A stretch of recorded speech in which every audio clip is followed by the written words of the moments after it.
Prashant sir ಬಂದು ಈ script ಹೇಳಿದಾಗ ನನಗನ್ಸಿದ್ದೇನೆಂದರೆ KGF ಅಲ್ಲಿ ಒಂದು ನರಾಚಿನ ಒಂದು ಪ್ರಪಂಚನ ಸೃಷ್ಟಿ ಮಾಡಿತ್ತು. ಸೊ ಅದೇ ಥರ ಮತ್ತೆ ಇನ್ನೊಂದು ದೊಡ್ಡ ಸಿನಿಮಾನ ಇದರಲ್ಲಿ ಬಂದ್ಬಿಟ್ಟು ಖಾನ್ ಸರ್ ಅನ್ನೋ ಒಂದು ಹೊಸ ಪ್ರಪಂಚ ಸೃಷ್ಟಿ ಮಾಡಬೇಕಾಗಿತ್ತು. ಹಂಗಾಗಿ ನಂಗೆ ತುಂಬ ಚಾಲೆಂಜಿಂಗ್ ಅಂತ ಅನ್ನಿಸ್ತು. ಹೆಂಗ್ ಮಾಡೋ ಸರ್ ಇದನ್ನ, ಇವಾಗ ತಾನೇ ಅಷ್ಟು ದೊಡ್ಡ ಸೆಟ್ಟಿಂದ ಬಂದಿದ್ದೀವಿ, ಮತ್ತೆ ಅದೇ ಅಷ್ಟು ದೊಡ್ಡ ಸೆಟ್ಗೆ ಹೋಗಿ ಶೂಟ್ ಮಾಡಬೇಕು, ಆ ಪ್ರಪಂಚ ಕ್ರಿಯೇಟ್ ಮಾಡಬೇಕು ಅಂದಾಗ ನನಗೆ ಸ್ವಲ್ಪ ಭಯ ಆಯಿತು. ಮತ್ತು ಅದಾದಮೇಲೆ ಸ್ಟೋರಿ ಹೇಳಿ ಪ್ರಭಾಸ್ ಸರ್ ಎಲಿವೇಶನ್ ಸೀನ್ಗಳು ಹೇಳಿದಾಗ ವಾಟ್ ಎವರ್ ಸರ್, ಎಷ್ಟೇ ಕಷ್ಟ ಆಗಲಿ ಈ ಸಿನಿಮಾನ ಮಾಡೋಣ ಅಂತ ಅವಾಗ ಚಾಲೆಂಜಿಂಗ್ ಆಗಿ ಅನಿಸ್ತು.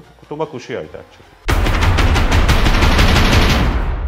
So KGF and Salaar different cinematography గురించి చెప్పాలంటే యాక్చువల్లీ మేము సినిమా చేసినప్పుడు ఇది KGF లాగా చేయాలి, ఇది సలార్ లాగా చేయాలని డిసైడ్ చేయము. సో ఎప్పుడు ఏం డిసైడ్ చేస్తామంటే ఒక ಸ್ಕ್ರಿಪ್ಟ್ಗೆ ಏನು ರಿಕ್ವೈರ್ಮೆಂಟ್ ఉంటుంది ಅದ್ರ ಪ್ರಕಾರ ನಾವು ಸಿನಿಮಾಟೋಗ್ರಫಿ ಮಾಡಬೇಕು, ಲೈಟಿಂಗ್ ಮಾಡಬೇಕು, ಒಂದು ಸೆಟ್ಟನ್ನು ಕ್ರಿಯೇಟ್ ಮಾಡಬೇಕು ಅಂತ ಅನ್ಕೊಂತೀವಿ ಯಾವಾಗಲೂ. ಇದು KGF ಥರ ಇದೆ ಮತ್ತು ಸಲಾರ್ ಥರ ಇದೆ, ಒಂದೇ ಥರ ಇದೆ ಅಂದರೆ ನಮ್ಮ ಸ್ಕ್ರಿಪ್ಟ್ ಡಿಮ್ಯಾಂಡ್ ಮಾಡ್ತಿರೋದು ಅದನ್ನು. ಸೊ ಹಂಗಾಗಿ ನಾನು ಇದನ್ನ KGF ಥರ ತೆಗ್ದಿದ್ದೀನಿ ಅಂತ ಹೇಳಲ್ಲ. So both are same back drop ಆಗಿರೋದ್ರಿಂದ ಅದಕ್ಕೆ ನಿಮ್ಗೆ ಆ ಥರ ಅನ್ಸುತ್ತೆ ಅಷ್ಟೇ.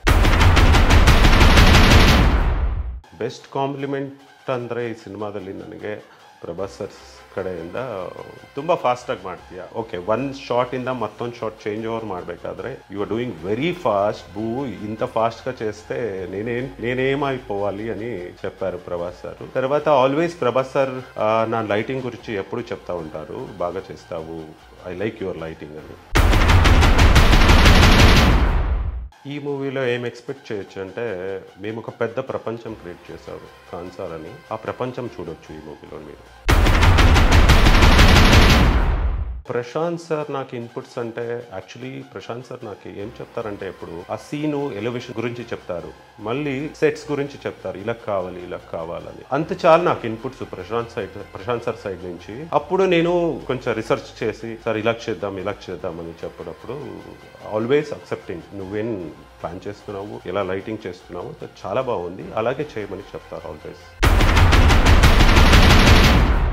What is my favourite shot అంటే యాక్చువల్లీ ట్రైలర్లో వచ్చింది కదా ఇలా, that is my favourite shot. అలా చెప్పాలంటే నా మూవీలో చాలా ఫేవరెట్ షాట్స్ ఉన్నాయి. Even Prabhas sir, Prithvi sir, చాలా మంది ఫేవరెట్ షాట్స్ ఉన్నాయి.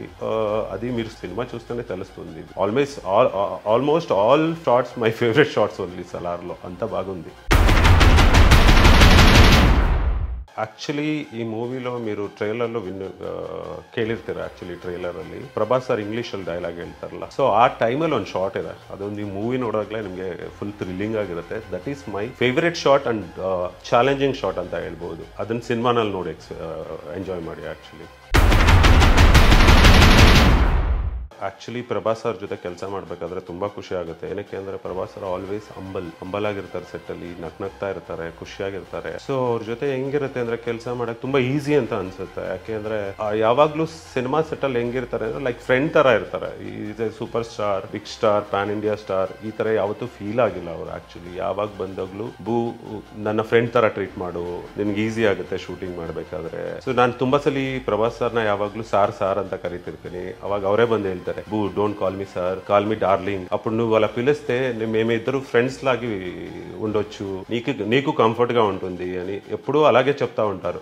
ಆಲ್ವೇಸ್ ಎಷ್ಟು ಖುಷಿ ಆಗುತ್ತೆ ಅಂತ ಹತ್ರ ಒಂದು ಬಿಗ್ ಸ್ಟಾರ್ ಬಂದು ಈ ತರ ಇರು ನನ್ನ ಜೊತೆ ಸಿನಿಮಾ ಸೆಟ್ ಅಲ್ಲಿ ಅಂತ ಅಂದಾಗ ತುಂಬಾ ಖುಷಿ ಆಗುತ್ತೆ ಅವ್ರ ಜೊತೆ ವರ್ಕ್ ಮಾಡ್ಬೇಕಾದ್ರೆ. ಆಮೇಲೆ ವರ್ಕ್ ಮಾಡ್ಬೇಕಾದ್ರೆ ತುಂಬಾ ಈಸಿ ಅನ್ಸುತ್ತೆ ಅವ್ರ ಜೊತೆ, ತುಂಬಾ ಚೆನ್ನಾಗಿ ಜಲ್ಲ. ಸೊ ಆಮೇಲೆ ನಾನು ತುಂಬಾ ಕ್ರಿಯೇಟಿವ್ ಲೈಟಿಂಗ್ ಮಾಡ್ಬೋದು ಆ ಟೈಮಲ್ಲಿ. ಸೊ ಅದಲ್ಲದೆ ಪ್ರಭಾಸ್ ಸರ್ದು ಇನ್ನೊಂದು ದೊಡ್ಡ ಗುಣ ಏನಂದ್ರೆ ಯಾವತ್ತೂ ಬೇಜಾರು ಮಾಡ್ಕೊಳ್ಳಲ್ಲ ಅವ್ರು ಯಾವುದಕ್ಕೂ. ಆಮೇಲೆ ನೈಟ್ ಶೂಟಿಂಗ್ ಅಂತ ಬಂದಾಗ ಕೆಲವು ಸ್ಟಾರ್ಗಳು ತುಂಬಾ ಇರಿಟೇಟ್ ಆಗ್ತಾರೆ ನೈಟ್ ಶೂಟ್ ಅಂತ ಬಂದಾಗ. ಪ್ರಭಾಸ್ ಸರ್ ಆ ಥರ ಅಲ್ಲ, ನೈಟ್ ಎಷ್ಟೊತ್ತಾದ್ರೂ ಆಗಲಿ ಶೂಟಿಂಗ್ ಸ್ಪಾಟ್ ಅಲ್ಲೇ ಇರ್ತಾರೆ. ಅವ್ರು ಒಂದ್ಸಲಿ ಕ್ಯಾರವಾನ್ ಇಂದ ಇಳಿದು ಬಂದು ಲೊಕೇಶನ್ ಸೆಟ್ ಅಲ್ಲಿ ಒಂದು ಶಾಟ್ ಆದ ತಕ್ಷಣ ಅವ್ರು ಮತ್ತೆ ಕ್ಯಾರವಾನ್ಗೆ ಹೋಗಲ್ಲ. ಸೊ ಆಲ್ಮೋಸ್ಟ್ ನಮ್ಮ ಜೊತೆನೆ ಕೂತು ನಮ್ಮ ಜೊತೆನೆ ಟೈಮ್ ಸ್ಪೆಂಡ್ ಮಾಡ್ಕೊಂಡು ಫುಲ್ ಕಾಮಿಡಿ ಮಾಡ್ಕೊಂಡು ಖುಷಿಯಾಗಿರ್ತಾರೆ. ಅದಲ್ಲದೆ ಅವ್ರ ಶಾರ್ಟ್ ನೈಟ್ ಶೂಟ್ ಮಾಡ್ತಿದ್ದಾಗ ಅವ್ರ ಶಾರ್ಟ್ ಮುಗಿದೋದ್ರು, ಅವ್ರ ಪೋರ್ಷನ್ ಮುಗಿದೋದ್ರು ಅವ್ರು ಯಾವತ್ತೂ ಹೋಗಲ್ಲ ಮನೆಗೆ. ನಮ್ಮ ಶೂಟಿಂಗ್ ಎಲ್ಲ ಮುಗಿಯೋವರೆಗೂ ನಮ್ಮ ಜೊತೆ ಕೂತ್ಕೊಂಡು ಟೈಮ್ ಸ್ಪೆಂಡ್ ಮಾಡ್ತಿರ್ತಾರೆ. ನಾವು ಯಾವಾಗ ಪ್ಯಾಕಪ್ ಅಂತೀವಿ ಅವಾಗ ಮನೆಗೆ ಹೋಗ್ತಾರೆ. ಸೊ ತುಂಬಾ ಖುಷಿ ಆಗುತ್ತೆ ಪ್ರಭಾಸ್ ಸರ್ ಜೊತೆ ವರ್ಕ್ ಮಾಡಬೇಕು ಅಂದ್ರೆ. ಸೊ ಇನ್ನೊಂದು ಖುಷಿ ಆಗೋ ವಿಷಯ ಏನಂದರೆ ಪ್ರಭಾಸ್ ಸರ್ ಯಾವಾಗಲೂ ಬಂದ್ಬಿಟ್ಟು ಶೂಟಿಂಗ್ ಮಾಡಬೇಕಾದ್ರೆ ಕೇಳ್ತಾರೆ, ಬೂ ಇವತ್ತು ಫುಡ್ ಕಳಿಸ್ಲಾ ಎಷ್ಟು ದಿನ ಪ್ರವಾಸರ್ ಮನೆಯಿಂದ ಊಟ ಮಾಡಿದೀವಿ. ಅದಕ್ಕಿಂತ ಹೆಚ್ಚಾಗಿ ಅವ್ರು ಕಳಿಸೋ ಫುಡ್ಡು ಎಷ್ಟು ವೆರೈಟಿ ಇರುತ್ತೆ, ಎಷ್ಟು ಪ್ರೀತಿಯಿಂದ ಕಳಿಸ್ತಾರೆ ನಮಗೆ ಅಂದರೆ. ಸೊ ಅದು ತುಂಬ ಖುಷಿ ಆಗುತ್ತೆ ಪ್ರವಾಸರ ಜೊತೆ ವರ್ಕ್ ಮಾಡಬೇಕಾದ್ರೆ. ಸೊ ಪೃಥ್ವಿ ಸರ್ ಜೊತೆ ಕೆಲಸ ಮಾಡಬೇಕಾದ್ರೆ ತುಂಬ ಖುಷಿ ಆಗುತ್ತೆ. ಏನಕ್ಕೆ ಅಂದರೆ is a big star in Malayalam. ಒಳ್ಳೊಳ್ಳೆ ಕ್ಯಾಮ್ರಾಮನ್ ಸಿನಿಮಾಟೋಗ್ರಫರ್ ಜೊತೆ ಒಳ್ಳೊಳ್ಳೆ DOP ಗಳ ಜೊತೆ ವರ್ಕ್ ಮಾಡಿರ್ತಾರೆ. ಆ್ಯಕ್ಚುಲಿ ನಾನು KGF ಅಲ್ಲಿ ಮಾಡಿದ ಟೀಮ್ನೇ ಈ ಸಲಿನೂ ಕ್ಯಾರಿ ಮಾಡಿದ್ದೀನಿ. ನನ್ನ ಜೊತೆ ತುಂಬ ಜನ ಹುಡುಗರು ಕೆಲಸ ಮಾಡಿದ್ದಾರೆ. ಎಷ್ಟು ಹಾರ್ಡ್ ವರ್ಕ್ ಮಾಡಿದ್ದಾರೆ ಪ್ರತಿಯೊಬ್ಬರು ಅಂದರೆ ಈ ಸಲ.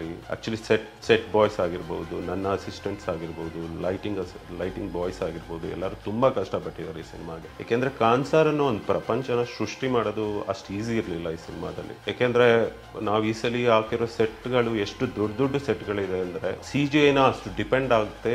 ಎವ್ರಿಥಿಂಗ್ ಲೈಕ್ ಮ್ಯಾಸಿವ್ ಆಗಿ ಕಾಣಬೇಕು ಅಂತಲೇ ಪ್ಲ್ಯಾನ್ ಮಾಡಿದ್ದೀವಿ. ಅದೇ ತರ ನಮ್ಮ ಪ್ರೊಡ್ಯೂಸರ್ ತುಂಬಾ ಸಪೋರ್ಟ್ ಮಾಡಿದ್ದಾರೆ ಅದಕ್ಕೆ, ಕಾನ್ಸರ್ ಅನ್ನೋ ಒಂದು ಪ್ರಪಂಚನ ಕ್ರಿಯೇಟ್ ಮಾಡಕ್ಕೆ. ಆಕ್ಚುಲಿ ನಿಮ್ಮ ಸಿನಿಮಾ ನೋಡಿದಾಗ ಯು ಕ್ಯಾನ್ ಫೀಲ್ ಇಟ್. ಶ್ರುತಿ ಹಾಸನ್ ಬಗ್ಗೆ ಹೇಳ್ಬೇಕಂದ್ರೆ ಶ್ರುತಿ ಈಸ್ ವಂಡರ್ಫುಲ್ ಆಕ್ಟ್ರೆಸ್. ಅದ್ರ ಜೊತೆಗೆ ಅವ್ರಿಗಿರೋ ಎನರ್ಜಿ ನೆಕ್ಸ್ಟ್ ಲೆವೆಲ್. ಯಾಕೆಂದ್ರೆ ಯಾವಾಗಲೂ ಹೈಪರ್ ಆಕ್ಟಿವ್ ಆಗೇ ಇರ್ತಾರೆ ಅವರು ಶೂಟಿಂಗ್ ಸ್ಪಾಟಲ್ಲಿ. ಒಂದಿನ ಟಯರ್ಡ್ ಆಗೋದು ನೋಡಿಲ್ಲ ನಾನು. ಅದಾದ್ಮೇಲೆ ಹೋಗ್ತಾ ನನ್ನ ಜೊತೆ ಫ್ರೆಂಡ್ ಆದ್ರು. ಸೊ ನಾನು ಶ್ರುತಿ ಸೇರಿ ಒಂದು ಆಲ್ಬಮ್ ವಿಡಿಯೋ ಸಾಂಗ್ ಮಾಡಿದ್ರು. ಸೊ ಅದ್ರ ಜೊತೆಗೆ ಶ್ರುತಿ ಆಲ್ವೇಸ್ ಯಾವಾಗಲೂ ನನ್ನ ಹೊಗಳುತ್ತಿರ್ತಾರೆ, ಲೈಟಿಂಗ್ ಚೆನ್ನಾಗಿ ಮಾಡ್ತೀಯಾ, you are the best DOP. So ಈ ಥರ ಖುಷಿಯಾಗಿ ಪ್ಯಾಂಪರ್ ಮಾಡ್ತಿರ್ತಾರೆ ನನ್ನೊಂಥರ ಮಗು ಥರ. ಶ್ರುತಿ ಜೊತೆ ವರ್ಕ್ ಮಾಡೋಕ್ಕೆ ತುಂಬ ಖುಷಿ ಆಗುತ್ತೆ ನನಗೆ. ಡಿಸೆಂಬರ್ 22 ನಮ್ಮ ಮೂವಿ ಥಿಯೇಟ್ರಲ್ಲಿ ರಿಲೀಸ್ ಆಗ್ತಿದೆ. ಎಲ್ಲರೂ ನಿಮ್ಮ ನಿಯರೆಸ್ಟ್ ಥಿಯೇಟ್ರಲ್ಲಿ ನೋಡಿ ಎಂಜಾಯ್ ಮಾಡಿ.